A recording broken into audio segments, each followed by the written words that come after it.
Ново издание на регионалните вести на телевизија КИС. Во пресрет на Светскиот ден на водите 22 март, лекарите подсетуваат на важноста од обезбедување на безбедна вода за пиење.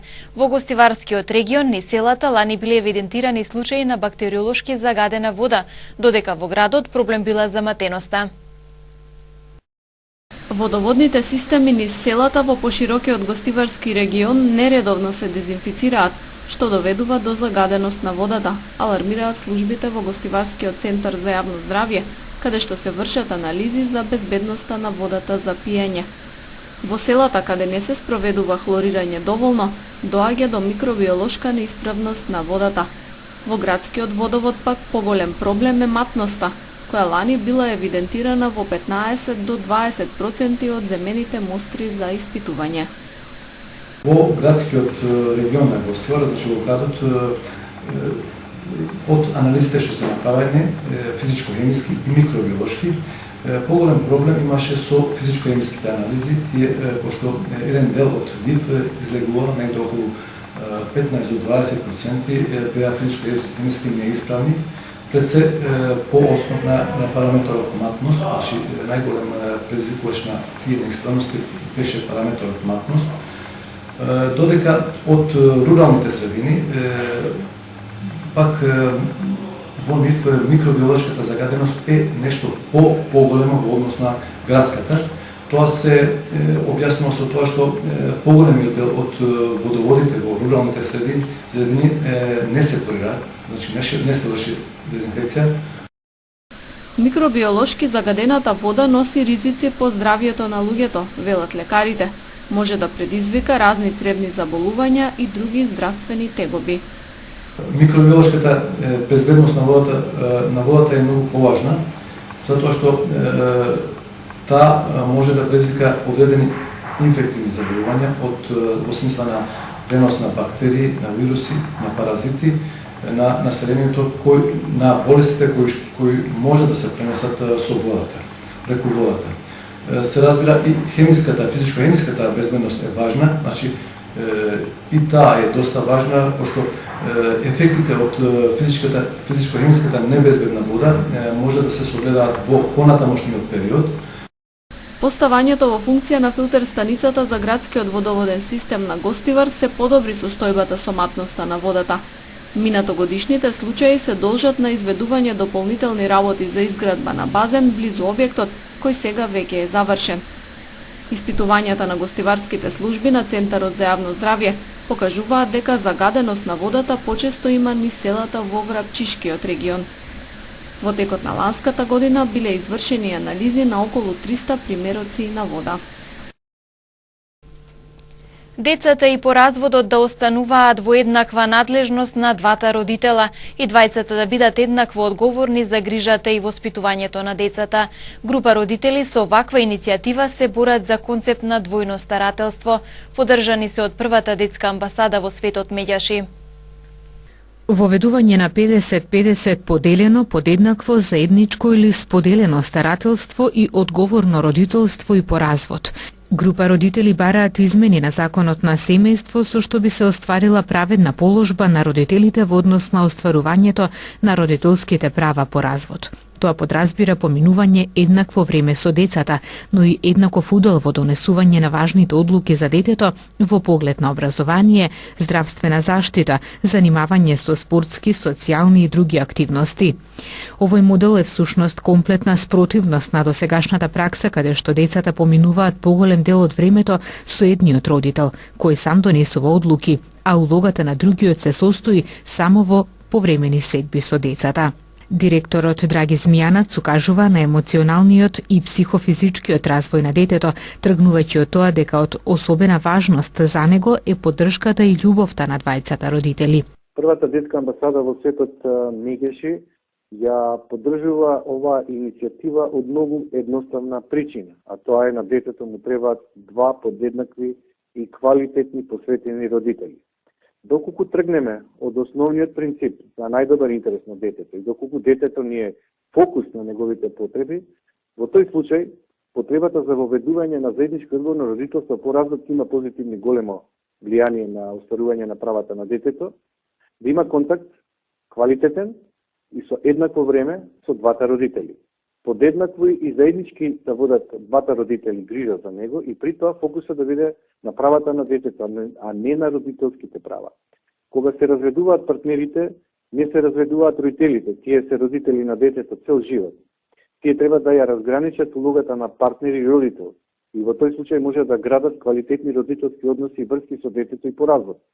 Нефункционалното родителство најчесто е резултат на нарушени партнерски односи. Кога ќе се разграничат и оделат овие улоги, ќе имаме квалитетно и одговорно родителство и по развод.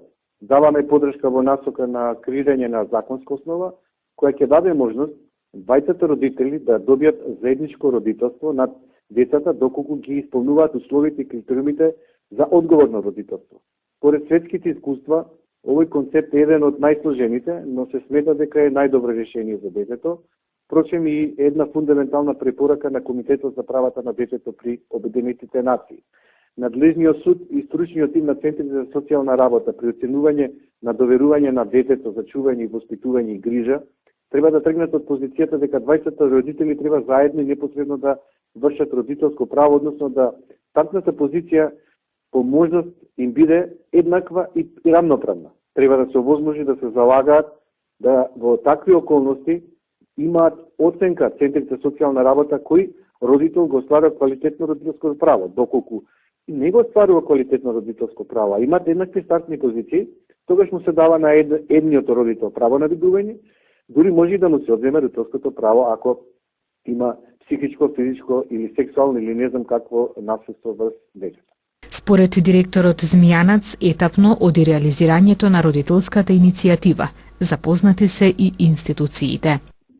Одиме во етапи, значи институциите се запознати, очекуваме конституирање на собрание и доставување на оваа иницијатива повторно до Министерството за труд и социјална политика или група на пратеници од кои очекуваме да добиеме подршка. Заедно одиме сега на национална конференција со народниот правобранител и групата на граѓани кои сакаат да остварат родителско право заедничко и рамноправно и одговорно да водат грижа, воспитување и чување на детето. Следната етапа ќе биде кон крајот на годината народниот правобранител на регионално ќе ги свика сите народни правобранители за да направи компаративен осврт и анализа како се применува заедничкото и одговорно родителство по развод. Со една напомена за граѓаните и граѓанките да знаат дека детето нема да ја менува адресата на живење, туку станува збор за можноста двата родители да имат еднакво количество на видување, грижи и чување и при тоа брачните партнери да си ги препознаат, поранешните брачни партнери си ги препознаат многу клучната улога, тоа е родителската улога и да соработуваат меѓу себе во најдобар интерес на детето, за да детето не биде жртва на нивната бракоразводна постапка која многу често завршува и со оневозможување на гледање на детето не само на едниот родител, туку на целото семејство на родителот кој во моментот во најголем број случаи е со право на видување, а другиот е со полн капацитет со целосно право на чување, изгрижување и воспитување. Концептот на заедничко старателство постои во голем број развиени држави: Белгија, Холандија, Швајцарија, САД, Канада, сите скандинавски држави, Словенија и така натаму, каде што во законодавствата на секоја од овие држави експлицитно е наведено дека децата и по разводот остануваат во еднаква надлежност на двата родитела. Со нож нападнати двајца тетовци. Едниот од нив поради сериозноста на повредите пренесена на скопските клиники. Полицискиот билтен регистрираше пожар во кафуле лоцирано на улицата Јана во Тетово.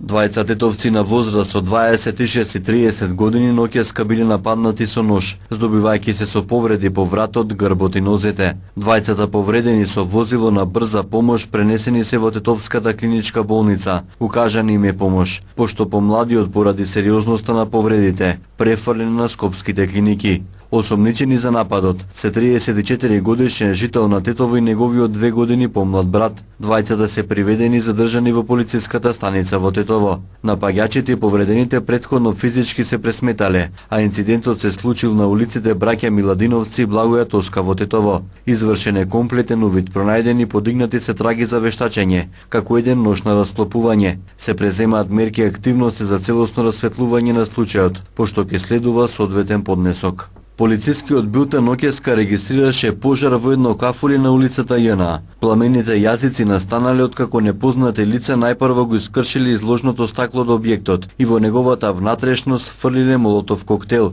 Опожарени се 2 дрвени маси, 12 столчиња, од кои 2 шанкерски, а оштетени се и шанкот и подот, како и дел од музичката опрема. Нема повредени во објектот. Извршен увид, пронајдени се повеќе траги и предмети кои ќе се вештачат. Се работи на расветлување на сите поединости поврзани со случајот. Во рамки на планираните активности од областа на јавниот ред и мир изминатиот викенд во Тетово од 23 до 2 часот по полнок спроведена акцијска контрола за мерење на бучавата во и околу угостителските објекти. Со контролата вкупно опфатени се 7 угостителски објекти во центарот на градот. Во еден од нив измерени се 92,4 децибели, односно 34,2 децибели повеќе од максималното, и веднаш му изготвена пријава согласно член 8 став 1 од Законот за прекршоци против јавниот ред и мир. Вакви и слични активности предвидени се и во наредниот период, не само во деновите на викендите, туку и воопшто, со цел да се превенираат и санкционираат можните нарушувања на јавниот ред и мир со пуштање на прегласна музика. Мотоциклистите да носат заштитни касиги во спротивно ќе се соочат со глоба од 50 евра во денарска противредност, апелираат од СВР Тетово. Наредниот период ќе бидат засилени контролите на патиштата, а во училиштата ќе стартува превентивно-едукативен проект. Последниве денови со подобрување на временските прилики во Полошкиот регион зголемене бројот на мотоциклисти и велосипедисти кои претежно се движат по тетовските и гостиварските улици, констатираат од СВР Тетово. И не само тоа, туку зголемене и бројот на несреќите во кои е инволвирана оваа категорија учесници во сообраќајот, а кои најчесто завршуваат со тешки или телесни повреди. И бидејќи предстојат уште потопли денови, се очекува бројот на мотоциклистите и велосипедистите дополнително да се зголеми. Поради ова, имајќи ги во предвид минатогодишните искуства на овој план, секторот за внатрешни работи Тетово апелира до мотоциклистите задолжително да користат заштитни кациги, зашто во спротивно ќе се соочат со поднесок и глоба од 50 евра во денарска противредност. Толку изнесува и глобата за родителите или најблиските кои ќе дозволат управување без кацига. Се апелира исто така да не се седнува на мотоцикл без потребна дозвола, која зависи од видот на мотоциклот и неговата снага. Управувањето без дозвола се санкционира со глоба од 300 евра, додека за нерегистриран мотоцикл глобата се движи од 100 до 500 евра во денарска противредност. Секторот за внатрешни работи Тетово, како и лани, наскоро ќе стартува со превентивно-едукативен проект посветен токму на безбедното управување со мопед, но и ќе ги засили контролните активности во чие средиште ќе бидат пред се мотоциклистите.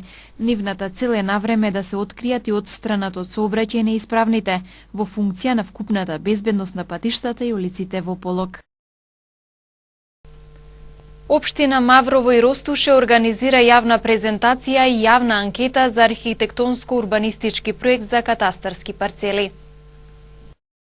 Општина Маврово и Ростуше организира јавна презентација и јавна анкета за архитектонско-урбанистички план за катастарска парцела број 384 низ 1, катастарска општина Маврово. Граници на опфатот од југоисточната страна представува постоечка стамбена улица. Од североисточна е границата со катастарска парцела број 384 низ 12, а од северозападна и југозападна страна границата е определена големина на градежните парцели, односно дел од катастарска парцела број 384 низ 1. Опфатот е со површина од 2217 метри квадратни. Јавната анкета, јавната презентација за архитектонско-урбанистички план за катастарска парцела број 384 низ 1, катастарска општина Маврово, ќе се спроведе со излагање на предлог планот во просториите на општина Маврово и Ростуше во оделението за урбанизам во Мавровјанови. Јавната анкета ќе трае 5 работни дена од денот на објавување на соопштението, и тоа од 20 март до 24 март 2017 година, секој работен ден од 8 до 16 часот. Јавната презентација со стручно презентирање на планот ќе се одржи на ден 20 март 2017 година во 10 часот во просториите на Оделението за урбанизам во Мавровјанови. Заинтересираните граѓани и правни лица од конкретното подрачје опфатено со планот можат да доставуваат писмени забелешки, предлози и мислења на анкетните листови. Ева на Македонија ги известува потрошувачите дека заради изведување планирани зафати во електродистрибутивната мрежа утре од 9 часот до 10 часот и 30 минути без напојување со електрична енергија ќе останат индустриските и стамбени објекти на патот кон тетовското село Фалише, а утре од 9 часот и 30 минути до 15 часот без напојување со електрична енергија ќе остане дел од населбата Питарница во Гостивар.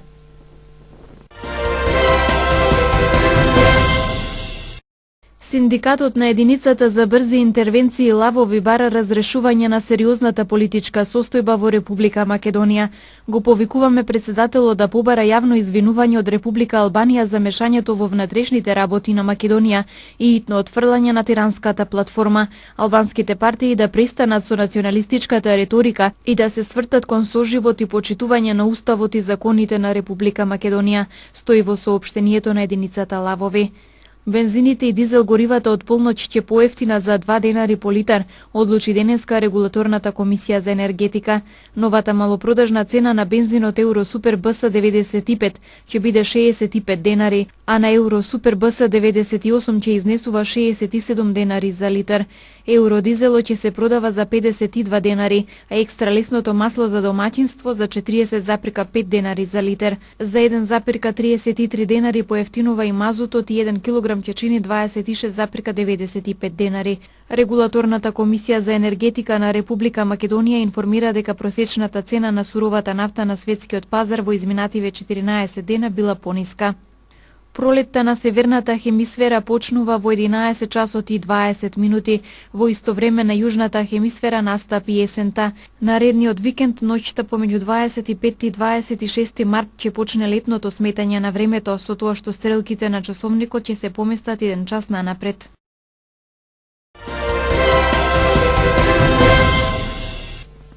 Продолжуваме со резултатите на спортските екипи од Тетово. Во првата фудбалска лига во рамки на 23-тото коло Шкендија од Тетово од гостувањето во Штип се врати со победа од 3-1 над Брегалница.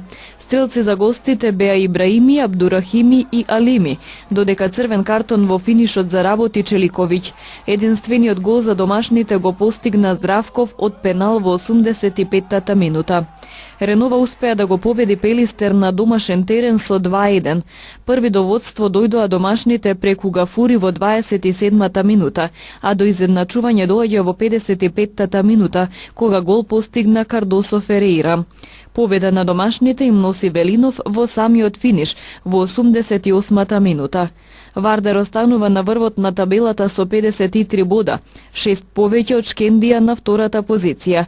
Ренова е на петтото место со 31 бод. Во наредното коло Шкендија е домаќин на Македонија Ѓорче Петров, Ренова гостува на Силекс. Единствениот тетовски представник во втората фудбалска лига, Тетекс, доживеа пораз од Тиквеш од Кавадарци со минимални 1-0. Победата за Тиквеш ја донесе Наумче Бакрачески, кој во 75-та минута од надпреварот излезе сам пред голот на Реджепи и успеа да погоди. На самиот старт на второто полувреме Тиквеш постигна гол во мрежата на Тетекс, но истиот беше поништен поради офсайд. Во финишот од надпреварот Тетекс имаше шанса да изедначи преку Филип Јовановски, но неговиот удар заврши високо. Тетекс останува на последната позиција. Во наредното коло Тетекс му гостува на Евромилк. Во одбојкарското првенство играчите на Лешок на домашен терен славеа победа над Борец со 3-0. Лирија од Камењане изгуби од Пробиштив со 3-0. Во женска конкуренција во саботата екипата на Бамикор го совлада одбојкарскиот клуб СВСК со 3-0 во сетови, а победи извојува и Македонија Макс над Универзитет Гоце Делчев Студент со 1-3 и Универзитет во Тетово над Новаковски Волеј со 1-3. Во кошаркарската втора лига Тетекс изгуби 76-78 од Карпош Соколи 2. Во наредното коло Тетекс гостува на Академија ФМП.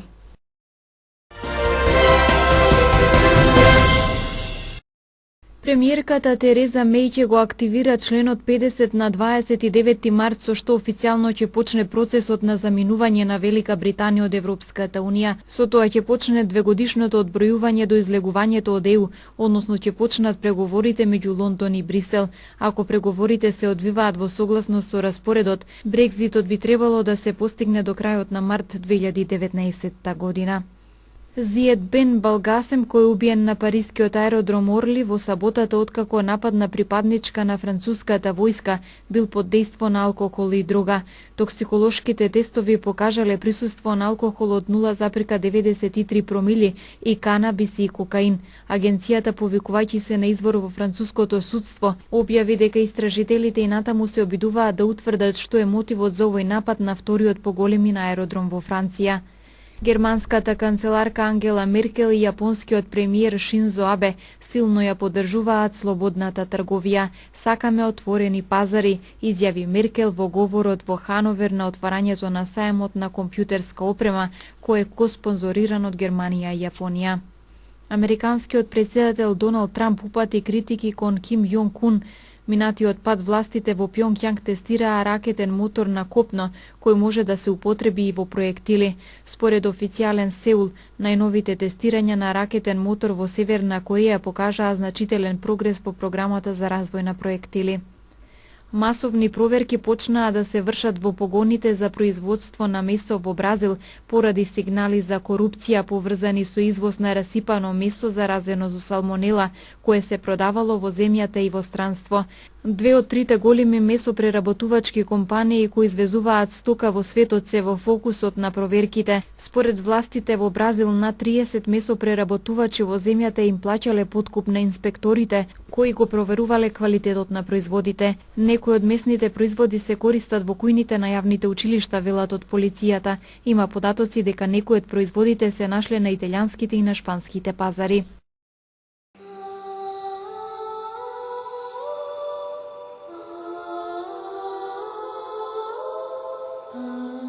Денес имавме сончево време. Утринската температура се движеше од 3 до 5 степени, а дневната од 18 до 20 степени.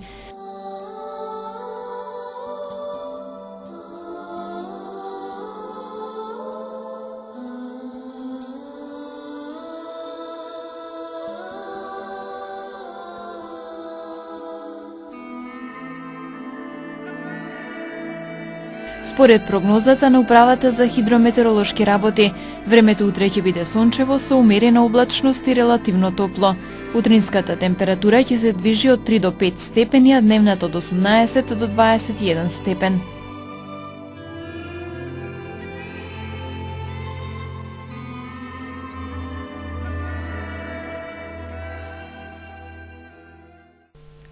Тука е и крајот на денешните регионални вести. Ви благодарам за вниманието и пријатно.